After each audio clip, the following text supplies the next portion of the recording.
terdapat tren peningkatan potensi pergerakan masyarakat secara nasional pada masa Lebaran tahun 2024, yaitu sebesar 71,7% dari jumlah penduduk Indonesia sebanyak 193 juta orang.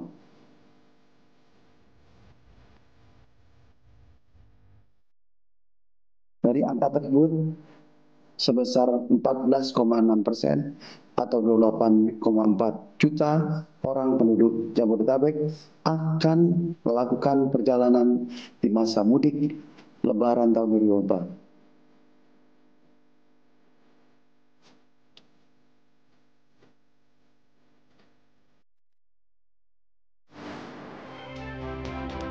Halo, selamat malam saudara, apa kabar? Bertemu lagi dengan saya Masih Sertarigan. Ada 193 juta orang diperkirakan bakal melakukan mudik lebaran tahun ini. Perputaran uang diperkirakan juga mencapai ratusan triliun rupiah.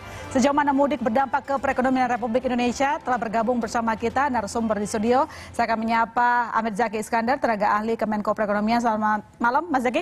Selamat malam Mbak. Terima kasih telah bergabung di Business Talk. Dan saya juga menyapa ada Mas Muhammad Faisal, Direktur Eksekutif KOR. Terima kasih telah bergabung Mas. Sehat ya? Terima kasih. Karena malam ini kita sebenarnya akan membahas sesuatu yang positif tone-nya, begitu ya. Ini merupakan setiap tahun jadi kabar baik untuk perekonomian. Kementerian Perhubungan sudah menyampaikan bahwa jumlah pemudik tahun ini jauh lebih tinggi dibandingkan tahun lalu. Saya ke pertanyaan basic dulu.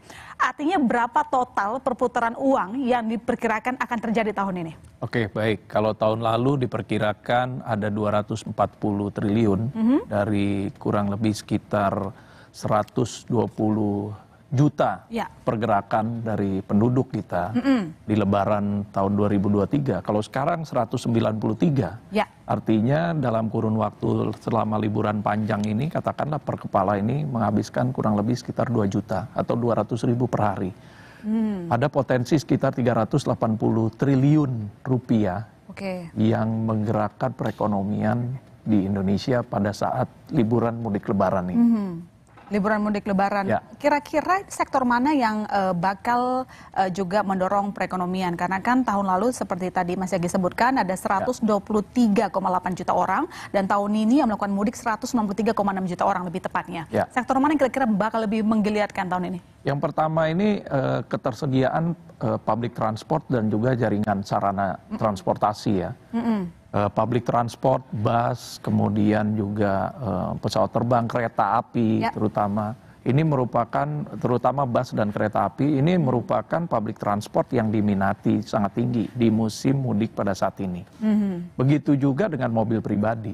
Dan juga transport. Mobil pribadi berarti udah mulai banyak orang yang beli mobil baru gitu. Bisa jadi. Bisa jadi. Dan tersedianya jaringan jalan yang sudah siap menghubungkan setiap akses baik yang ada di Pulau Jawa, Pulau Sumatera maupun pulau-pulau yang lain. Yang ini juga membuat masyarakat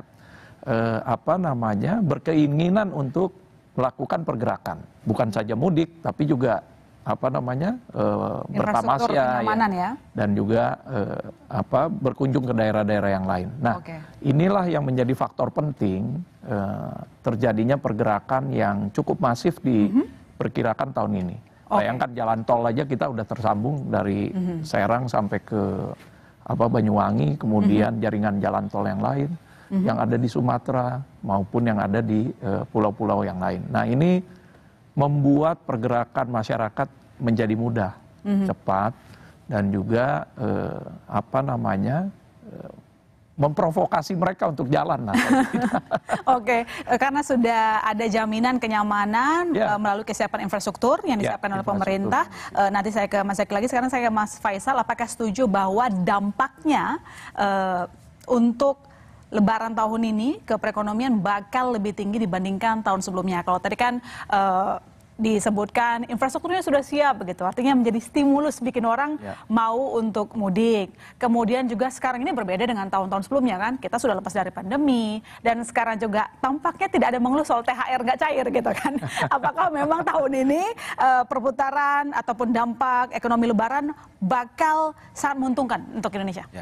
Saya rasa kalau dibandingkan tahun 2023, ya, saya pikir 2024 akan lebih bagus. Ya. Ada beberapa indikator, walaupun kita belum bisa selesai ini karena gambarannya juga belum ini ya, belum sampai. Baru prediksi. Tapi begini, sebagai gambaran, kalau dibandingkan tahun lalu ya, dari beberapa hal misalkan yang di luar data sekunder saja, misalnya kalau kita indikator seringkali Tanah Abang ya, jadi kita melihat bagaimana keramaian Tanah Abang, bagaimana respons daripada pelaku usaha di Tanah Abang. Kalau saya ingat yang tahun lalu 2023 banyak pedagang yang mengeluh ya, karena dibandingkan dengan tahun sebelumnya 2022 itu jauh sekali. Jadi ada banyak pedagang yang mengatakan, wah dulu tahun 2022 lebaran yang lalu saya 10 juta seminggu udah pasti bisa di tangan. Sekarang tuh cuma 500.000 aja susah. Nah, itu tahun lalu ya. Nah, saya rasa kalau melihat dari, kita belum melakukan surveinya Tanah Abang untuk pelaku usaha, tapi kalau lihat dari sisi keramaian sudah kelihatan ada perbedaan sekarang. Lebih ramai dibandingkan 2023, dan itu juga mengkonfirmasi tadi prediksi daripada Kementerian Perhubungan tentang mobilitas. Mobilitas 2024 tadi prediksinya 194 juta. Tahun 2023 itu 123 juta. Jadi jauh memang ada peningkatan, itu mobilitas pergerakan ya. Jadi bukan hanya mudik plus yang kaitannya dengan lebaran gitu.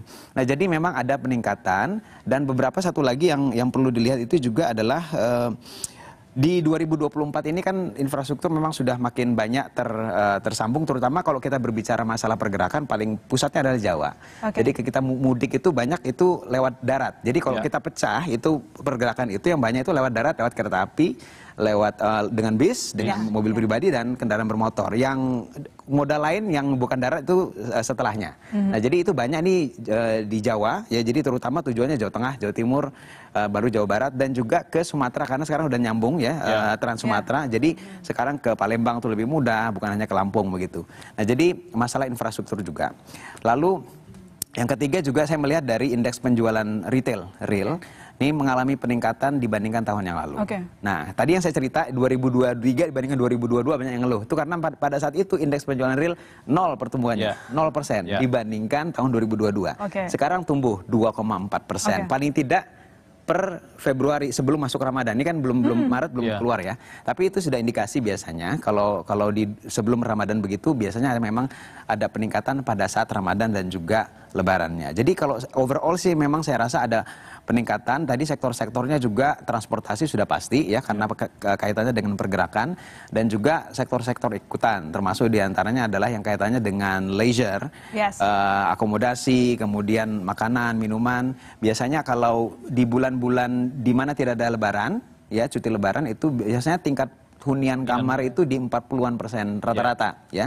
Nah, naik di masa lebaran cuti bersama tuh sampai 59% rata-rata. Jadi lumayan cukup, itu signifikan itu kenaikannya. Yang menarik kalau misalnya kita ngomong soal sektor transportasi, orang pada liburan meski biasanya harga tiket naik sekali itu. Nah, itu bukan kayak juga menjadi salah satu agak sedikit menghambat gak sih soal dampak perekonomian, berdampak ke inflasi?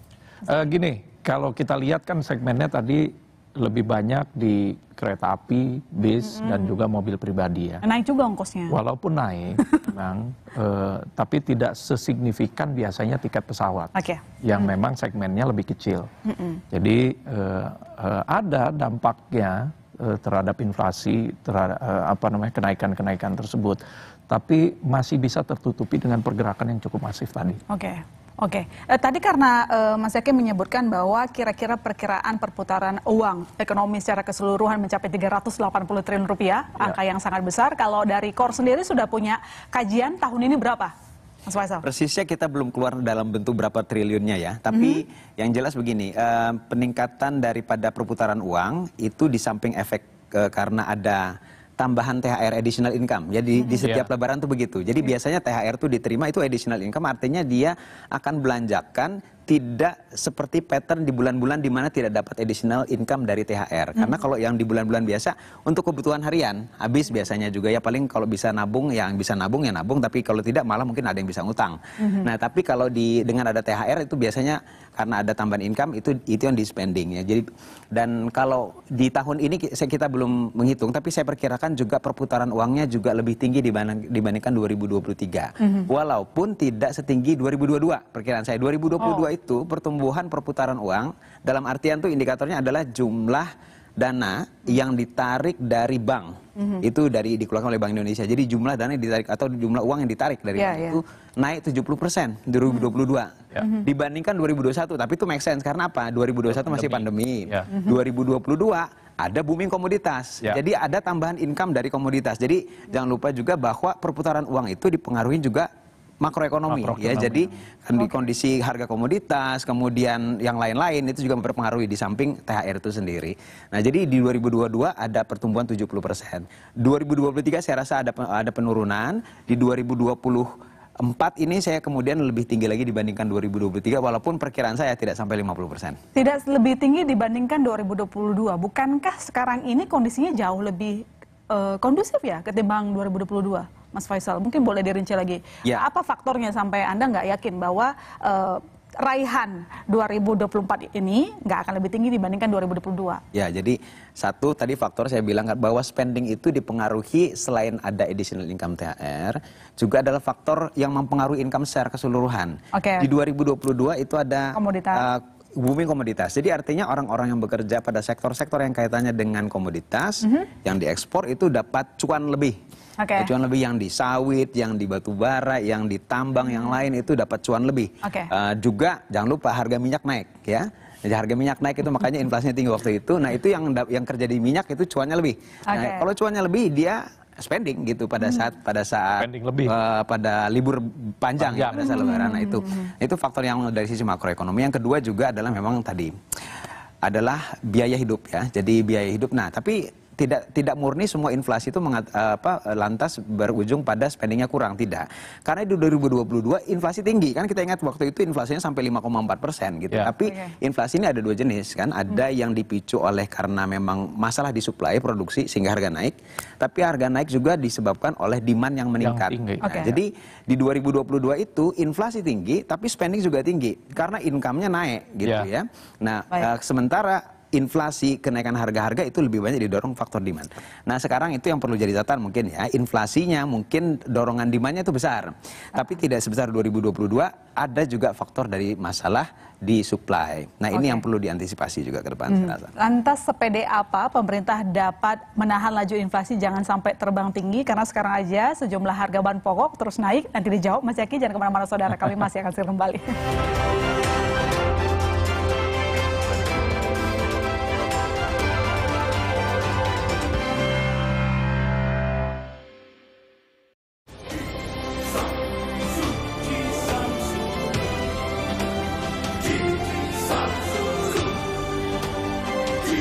Sekarang selalu selamanya G Samsu Super Premium. Dear kamu, kami tahu setiap kamu punya beragam cara jalani hari di bulan suci. Ada kamu yang sukanya ngabuburit bareng keluarga.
Ya, Anda kembali menyaksikan Bisnis Talk dan di segmen ini telah bergabung bersama kita Titis Nurdiana, wartawan Sinar Kontan. Selamat malam Pak Titis. Malam Ilona, selamat malam Bapak. Malam. Nanti saya ke Mbak Titis untuk mengulas lebih rinci lagi catatan-catatan redaksi terkait dengan mudik yang setiap tahun kita alami. Harusnya harus ada upaya-upaya tertentu untuk memaksimalkan setiap momen setahun sekali ini. Kalau begitu saya ke Mas Zaki dulu. Mas Zaki nih, memang tadi kan kabar baiknya bahwa perputaran uang di Lebaran tahun ini jauh lebih tinggi dibandingkan tahun sebelumnya. Dari survei Kementerian Perhubungan juga menyebutkan jumlah orang yang mudik jauh lebih tinggi dibandingkan tahun sebelumnya. Tapi gini, jelang Lebaran kemarin, nggak usah jelang Lebaran ya, maksudnya pas awal-awal mau masuk bulan puasa, itu sejumlah harga pangan pokok udah naik. Dan beras itu lah, kan paling ini. beras ya kan, dan yang paling kasihan itu sebenarnya juga kelas menengah yang tidak dapat bantuan apapun. Ya kalau kelas bawah kan dia ada bansos begitu, kalau kelas menengah kan enggak begitu. Jadi gimana nih, sudah ada strategi jitu begitu untuk menahan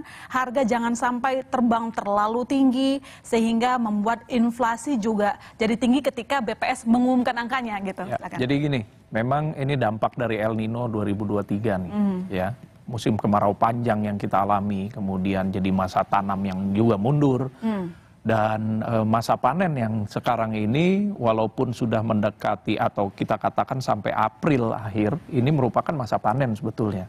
Nah kemarin Februari, periode sebelum masuk ke bulan Ramadan, itu memang periode di mana dampak El Nino 2023 dirasakan di awal tahun ini. Makanya sebetulnya bansos itu untuk mengcover kebutuhan dari tingginya harga bahan pokok yang periode Januari, Februari, Maret. Ini terlepas dari kebetulan jadwal pilpres, pileknya juga di Februari ya.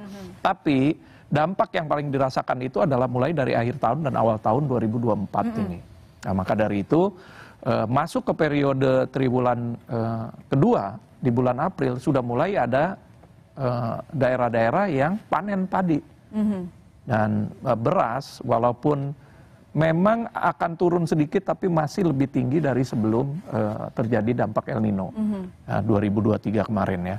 Nah tapi kita akan melihat secara makronya lagi adalah bahwa kan juga ada kenaikan-kenaikan di UMK, UMR, kemudian juga gaji ke-13 tadi ya. Walaupun nanti konsumsinya mungkin agak sedikit turun, ya, jajanan apa segala macam itu akan terjadi penyesuaian, entah itu harganya ataupun porsinya, ya. Nah ini masalah bahan-bahan makanan. Bagaimana dengan yang lain, transportasi? Ya selama ini pemerintah tetap menahan harga bensin tidak naik, apalagi menjelang Lebaran sekarang. Jadi saya pikir pemerintah sekarang lebih cukup berhati-hati melihat fenomena dari lonjakan inflasi yang akan terjadi.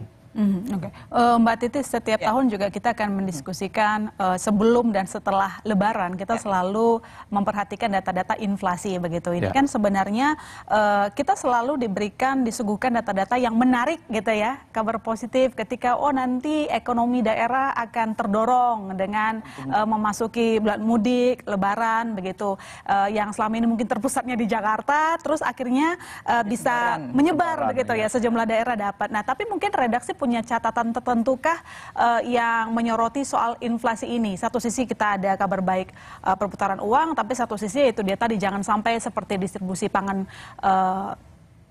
agak rumit sehingga membuat harga-harga naik begitu. Silakan.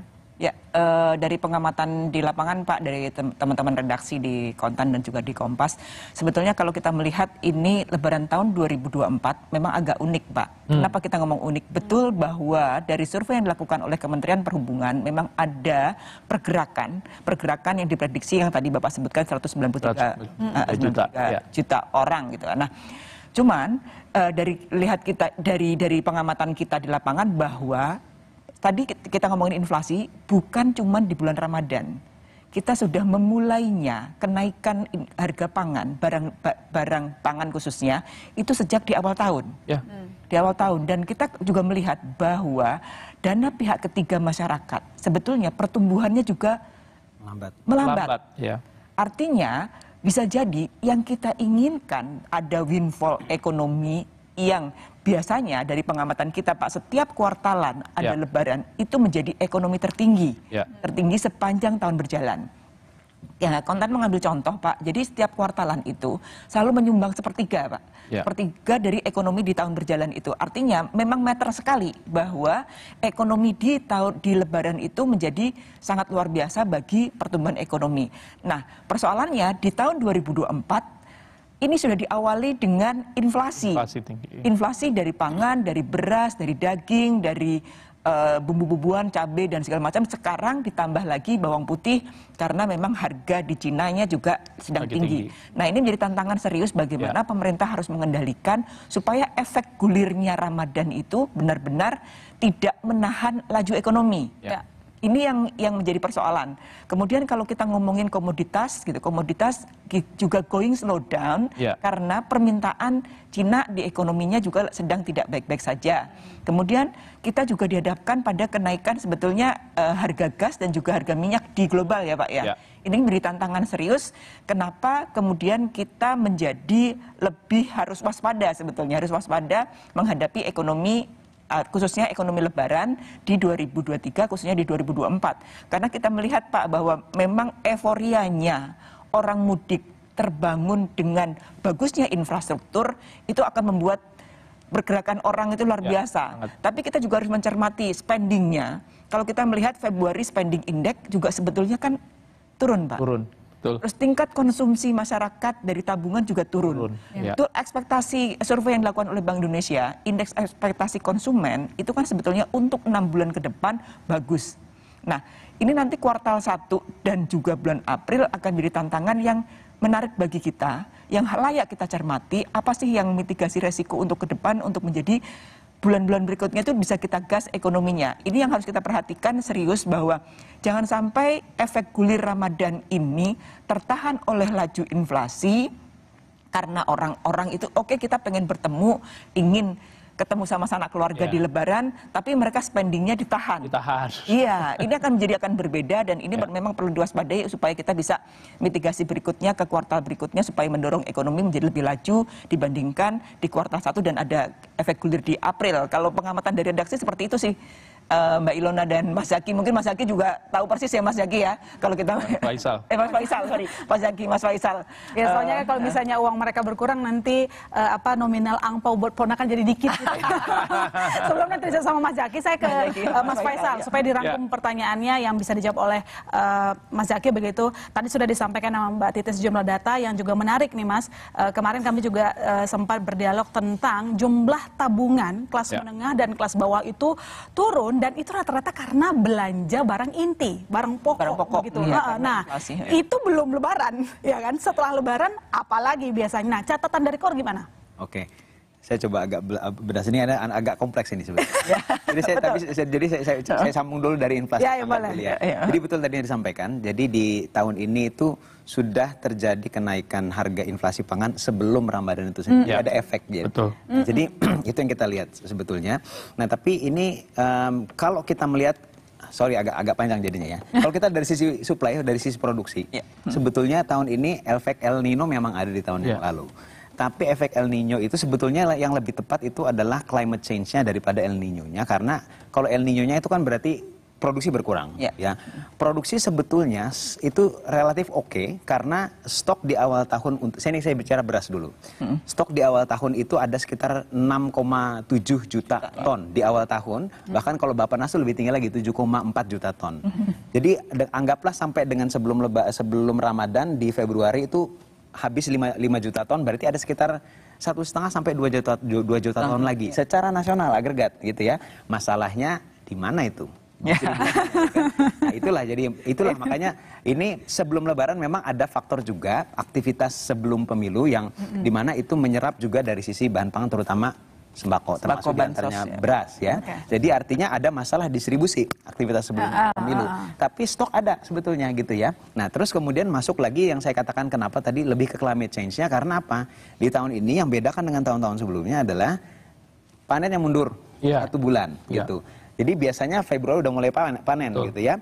Nah tapi karena mundur baru di Maret, padahal Maret ini baru Ramadan. Jadi udah keburu naik dulu harganya gitu ya. Nah jadi baru masuk Ramadan ada tambahan demand naik lagi juga harganya gitu ya. Nah tapi begitu sudah masuk musim panen ya tadi stok masih ada, ditambah musim panen lagi, ditambah ada impor yang masuk juga ya. Nah di bulan April itu adalah puncak daripada musim panen, mestinya harga beras itu relatif stabil. Kalaupun tidak naik, yang jelas yang paling tidak naik ya. Jadi relatif turun, karena harga gabah di tingkat petani sekarang sudah turun, di bawah 6.000. Nah sekarang jadi udah lagi teriak di sekarang petani ini, harganya terlalu murah. Nah jadi beras saya rasa masih oke. Tapi memang di luar beras ya, jadi cabai, bawang merah dan lain-lain itu memang masih tinggi terus sampai dengan lebaran. Telur ya. Ayam telur. Artinya apa? Kalau buat konsumsi tadi kembali lagi ke spending, ya kalau buat masyarakat kelas menengah secara agregat kita bilang memang tadi indikator yang saya katakan memang ada peningkatan. Begitu dibedah, kelas menengah ke bawah yang kena. Tadi pertanyaannya tadi itu ya, yang untuk kelas menengah ke bawah. Nah, kita hubungkan sekarang dengan apa yang disampaikan oleh BI dengan indeks ekspektasi konsumen. Nah, indeks ekspektasi konsumen itu baik, keyakinan konsumen itu baik, tapi dibedah berdasarkan tingkat spending, yang paling bagus, yang paling confident itu adalah yang di atas 5 juta spendingnya. Yang di bawah-bawahnya terutama yang 1 sampai 2 juta spendingnya itu paling rendah tingkat keyakinannya. Jadi ada divergensi. Nah, ini tidak terjadi sebelum pandemi loh ya. Betul. Jadi sebelum pandemi itu dia rapat beda, hampir sama gitu. Sekarang menyebar. Jadi ini merefleksikan adanya pelebaran kesenjangan gitu. Jadi memang jadi wajar kalau kemudian ada hipotesa bahwa THR itu buat kalangan menengah ke bawah bisa jadi tidak keluar jadi spending. Tidak, tapi dia dipakai buat nabung atau bayar utang. Kenapa nabung? Karena sebelum-sebelumnya dengan gaji bulanan tidak cukup untuk nabung. Jadi begitu dapat additional income, mendingan kita tabung dulu deh daripada kita spending. Atau kalau dia bayar utang, karena apa? Di penerimaan sebelumnya dia ngutang karena nggak sampai ini income-nya, sehingga begitu dapat additional income dipakai buat bayar utang. Itulah kelas menengah ke bawah yang perlu diantisipasi. Mas Zaky, gimana pemerintah menjawab persoalan yang kompleks kalau tadi kata Mas Faisal ini? Makanya tadi saya katakan bahwa di awal tahun ini kita sudah mulai berhati-hati. Tadi stok mengenai bahan pangan dan lain sebagainya, kemudian juga masa panen yang mundur ya. Untuk beberapa komoditas ini memang menjadi scarcity yang luar biasa. Tadi bawang sudah mulai, kemudian daging ayam, telur juga. Nah, hal-hal seperti ini yang memang pada saat ini sedang dirangkum untuk kemudian kita lakukan langkah-langkah mitigasi yang sebelumnya di akhir tahun lalu juga sebetulnya udah ada. Ya, bagaimana menambal kebutuhan tinggi terhadap bahan-bahan pangan. Nah, memang sekarang ini ketersediaan beberapa item bawang yang tergantung dengan negara luar, ini yang dicoba nanti ke depan itu untuk memaksimalkan potensi lokal yang ada. Ya kayak bawang aja, kita kan hanya beberapa daerah. Nggak semuanya, bawang putih apalagi lebih bahaya lagi. Kedelai, kalau kita bicara kedelai, bawang putih ini kan jadi masalah utama. Termasuk nanti juga gula ya dan lain sebagainya. Nah maka dari itu ke depan mitigasi dari program-program pertanian ini yang memang akan dikedepankan juga. Oke, itu akan dikedepankan, tetapi PD bahwa laju inflasi bisa ditekan. Untuk sekarang kita sudah PD ya, karena tadi ada beberapa hal yang memang sekarang bergerak ke arah yang lebih baik lagi. Tadi beras kita udah masuk ke musim panen ya, kemudian juga ada pergerakan euforia di Lebaran. Tinggal nanti setelah Lebaran ini yang harus kita pertahankan. Oke, tahun lalu mudik itu menyumbang andilnya dalam pertumbuhan ekonomi kuartal 2 itu 1,5%. Bagaimana dengan tahun ini? Kita lanjutkan diskusi kita. Jangan kemana-mana saudara, kami akan segera kembali.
Ya, Anda kembali menyaksikan Business Talk. Mas Zaki, tadi kepotong pertanyaannya, kalau tahun lalu di kuartal 2, andil pertumbuhan ekonomi dari mudik itu 1,5%.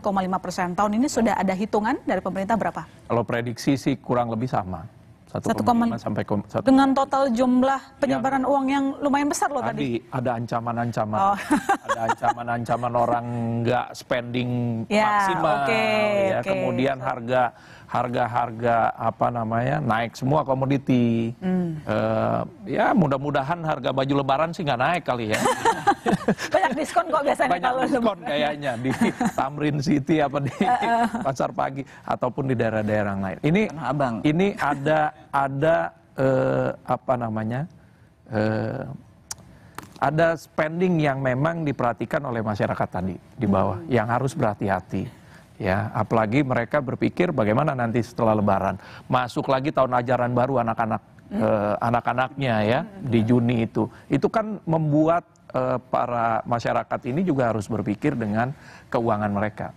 Nah, jadi mudah-mudahan kita bisa berharap ini akan lebih banyak, tapi kalau dilihat dari situasi yang berkembang menengah ke bawah itu, mereka akan lebih berhati-hati untuk spending.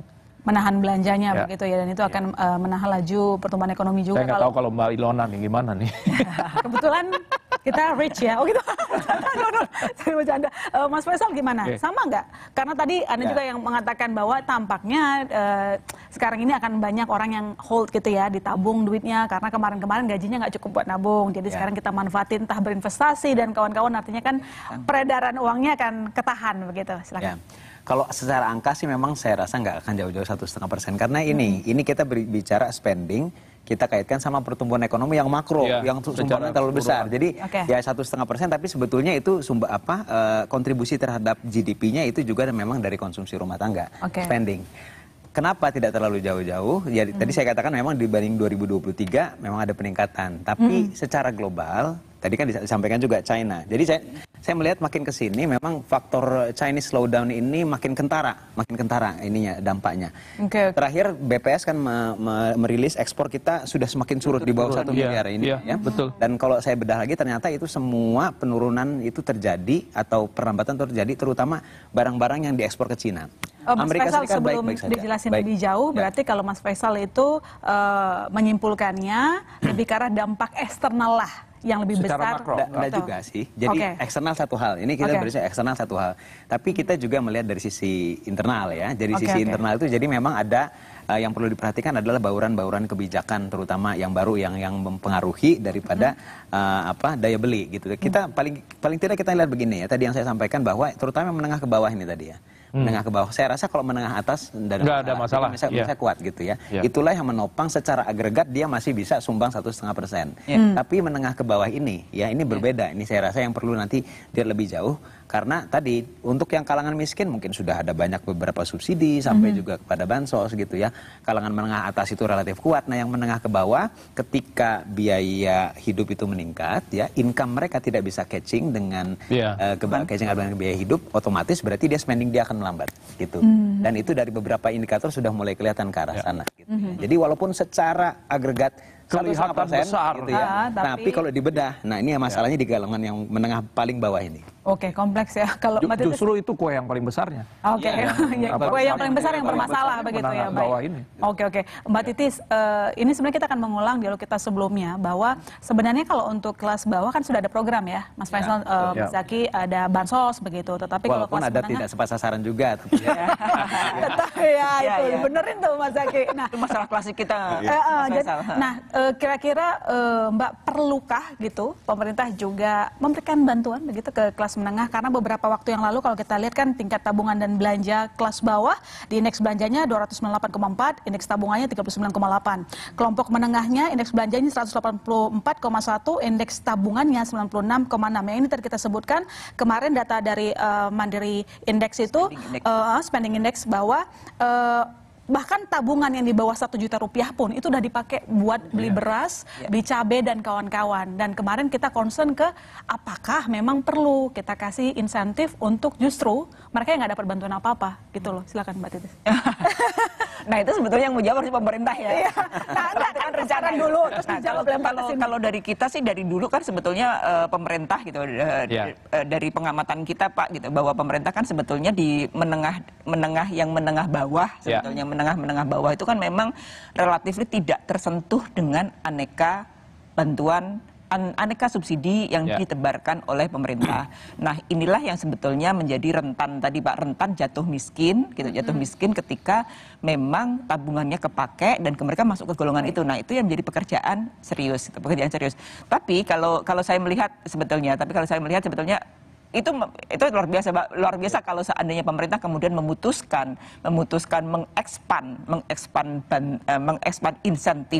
insentifnya entah dengan cara misalnya kan dari sisi perpajakan PTKP kemudian dilonggarkan dinaikkan itu kan menjadi salah satu insentif atau dengan cara yang lain misalnya ya nader alat fiskal yang dipakai oleh pemerintah. Tapi tadi sebenarnya saya tertarik Mbak Ilona tertarik dengan proyeksinya Pak Zaki bahwa 380 triliun akan berputar dan itu kan sebetulnya kita berharap bahwa efeknya akan bagus gini. Karena kalau kita lihat bahwa penjualan mobil sebetulnya kan kita lihat kemarin itu kan turun dari totally agregat setelah habis insentifnya udah turun. Nah, ini kan beda persoalan semoga kita kan semua pengen berharap bahwa semoga 380 triliun ini gitu kan itu benar-benar menyebar ke aneka sektor. Karena inilah yang menjadi penting, menjadi pertaruhan kita bahwa gasnya ekonomi Ramadan, ekonomi Lebaran itu benar-benar istilahnya orang Sunda tuh gasken gitu Pak ya. Gasken gitu ya supaya benar-benar ngegas memberikan efek yang baik bagi ekonomi di 2024. Karena kalau ngomong kita efek gulirnya Pak, gulirnya kan sebetulnya tidak cuma transportasi, tidak cuma pangan, tidak cuma leisure, tapi juga ke manufaktur, bisa ke mobil, juga industri e-commerce, jasa e-commerce itu kan juga naik. Masuk ke sana Iya, masuk ke sana. Nah, ini kalau kita memang ingin mendorong ekonomi memang bertumbuh lebih baik gitu, lebih baik, tentu saja ini bisa menjadi alat fiskal dan alat moneter yang menarik gitu, alat fiskal yang menarik bagi pemerintah untuk menggunakan aneka caranya supaya spendingnya, karena kita tidak bisa mendinai bahwa ekonomi kita itu lebih banyak didorong oleh spending masyarakat. Nah, spending masyarakat yang tebal itu di mana? Disitulah yang sebetulnya alat fiskal yang kemudian menjadi sangat menjadi salah satu strategi untuk bagaimana kita itu bisa mendorong spendingnya masyarakat itu banyak. Betul kita sudah melihat bahwa setelah Lebaran ada lagi tantangan ke depan adalah soal tadi Bapak sebutin bahwa soal pendidikan. Nah, part-part yang kita sudah tahu bahwa ke depannya seperti apa, ya yang namanya stimulus juga harus diberikan kepada part-part tertentu itu. Ketika ekonomi sedang going slow down, apa sih yang dilakukan pemerintah supaya fiskalnya itu kemudian jalan, supaya spendingnya masyarakat itu benar-benar menjadi bagus gitu. Karena ya tumpuan kita spending, kalau masyarakat kelas menengah tidak ada stimulus apapun, mereka itu akan berjaga-jaga terus Pak. Berjaga-jaga terus, mereka tidak berani spending karena mereka tidak tahu nih kepastian ke depannya akan seperti apa.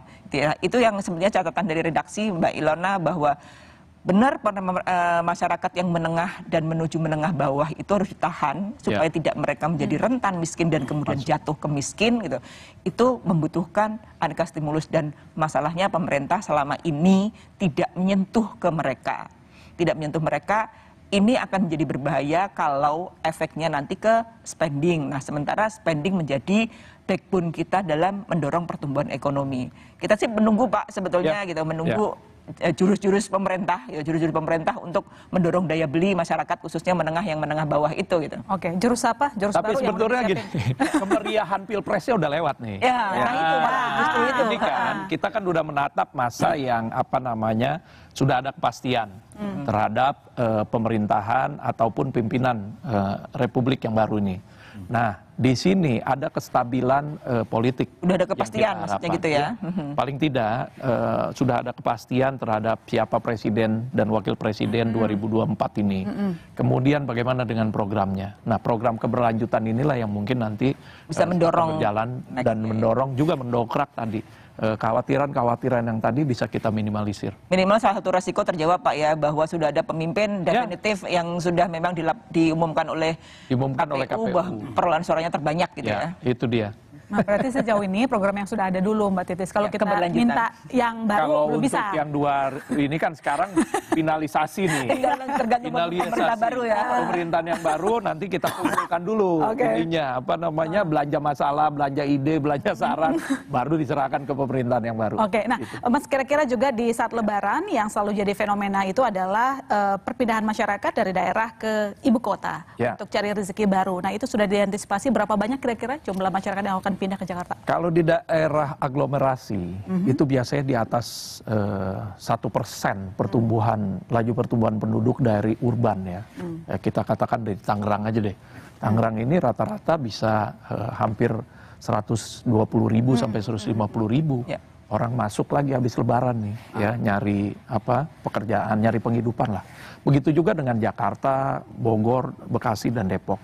Ini akan menjadi tantangan memang. Maka dari itu laju pertumbuhan ekonomi, kemudian kesempatan bekerja dan berusaha ini yang harus dibuka seluas-luasnya oleh pemerintah. Kira-kira tahun ini adakah semacam himbauan khusus begitu kepada Pemda, terutama mungkin daerah tujuan mudik paling banyak itu kan biasanya Jawa Tengah, Jawa Timur, Jawa Barat, Yogyakarta dan juga DKI Jakarta memang begitu. Bagaimana supaya Pemda itu juga mengembangkan daerahnya supaya masyarakatnya itu nggak semata-mata kalau cari rezeki baru ya ke Jakarta lagi gitu. Gimana himbauan khususnya tahun ini? Jadi setiap tahun juga sebetulnya sudah ada. Nah, justru karena tiap tahun udah ada kan. Jadi kira-kira apakah ada? Tetap saja orang kita apalagi yang merantau ini ya, yang ini pulang mudik pulang ini kan juga membuka mata warga masyarakat di kampung kita. Wah, Pak Faisal pulang dengan mobil baru misalnya. Gitu ya Mas baru. Iya, kan? Atau Mbak Titis dengan simbol kesuksesannya. Dengan amplop bagi-baginya yang lebih banyak. Nah, ini kan juga membuka mata dan mengajak secara tidak langsung mengajak mereka untuk mengadu nasib ke daerah-daerah aglomerasi tadi. Jadi kita tidak bisa membatasi warga masyarakat dari Sabang sampai Merauke untuk hadir ke Jakarta. Maka dari itu atau daerah sekitar Jakarta lah ya, ataupun kota-kota besar lainnya. Maka dari itu perlu ada pusat-pusat pertumbuhan lain, ekonomi baru di luar Jakarta. Ya, kita berharap IKN akan menjadi daya tarik dan juga pusara baru lah untuk minimal di daerah Kalimantan dan Sulawesi, agar yang datang ke Pulau Jawa ini juga dari sana udah mulai terbatas. Mas Faisal, kira-kira gimana? Karena kan setiap tahun selalu akan ada yang namanya orang mengadu nasib ke Jakarta, begitu kan? Artinya memang ya kita nggak usah deny bahwa mereka merasa tidak puas dengan di daerah pun kita anak rantau begitu. Nah, apakah memang benar begitu bahwa susah begitu untuk mengembangkan daerah hingga membuat orang tampaknya kalau mau maju harus ke Jakarta? Nah, ini kan tantangan ya, kita sebutnya tantangan dan peluang untuk mereka, tetapi tantangan untuk pemerintah karena pusat pertumbuhan ekonomi lagi-lagi Jawa sentris. Jawa, gitu.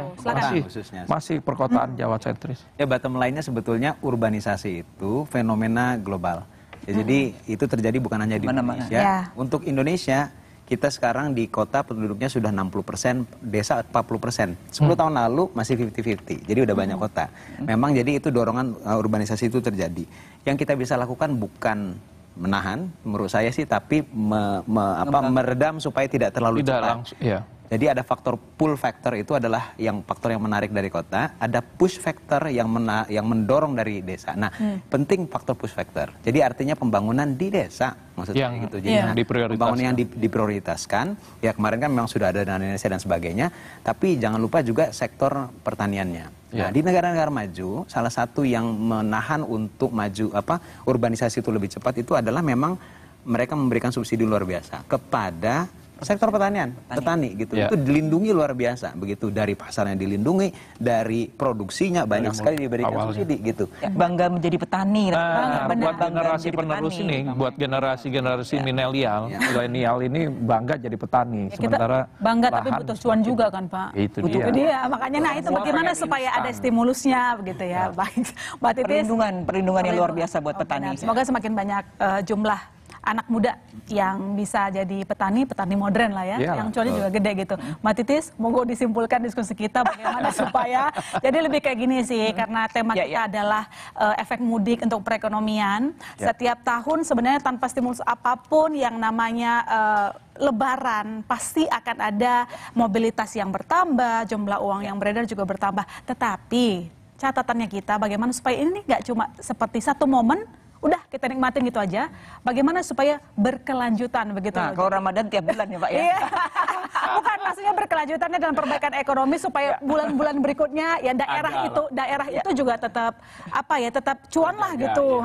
Silakan. Oke, sebetulnya movement yang namanya Lebaran, Ramadan dan Lebaran itu menjadi movement ekonomi untuk menyebarkan ekonomi, pertumbuhan ekonomi baru, sebaran ekonomi baru di daerah-daerah atau wilayah-wilayah yang memang menjadi tujuan utama buat para pemudik. Salah satu tadi saya suka sekali dengan catatan dari Mas Faisal bahwa kita tuh harus bangga loh, harus menumbuhkan agriculture dan juga pertanian. Karena memang betul bahwa ketika kita itu menguasai pangan, kita itu bisa mengontrol banyak masyarakat, Pak. Karena seluruh dunia worldwide itu sekarang memang dihadapkan pada persoalan serius, yakni pangan.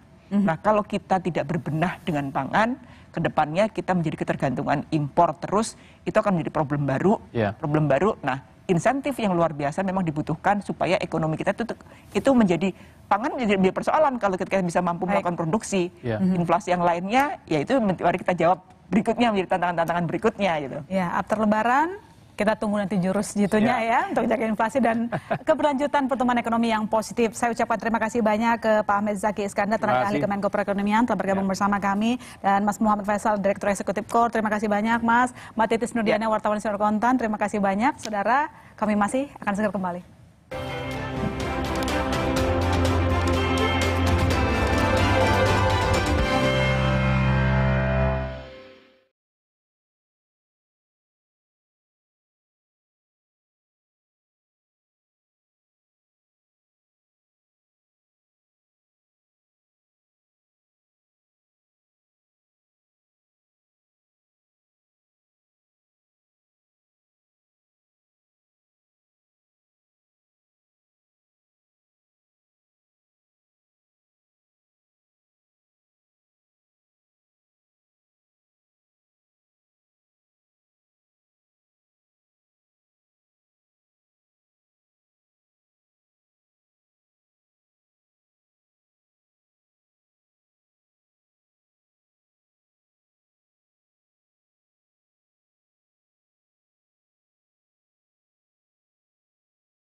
Ya, kabar baik, dampak perputaran ekonomi pada masa libur Lebaran diperkirakan mencapai ratusan triliun rupiah. Momen mudik juga otomatis meningkatkan ekonomi daerah.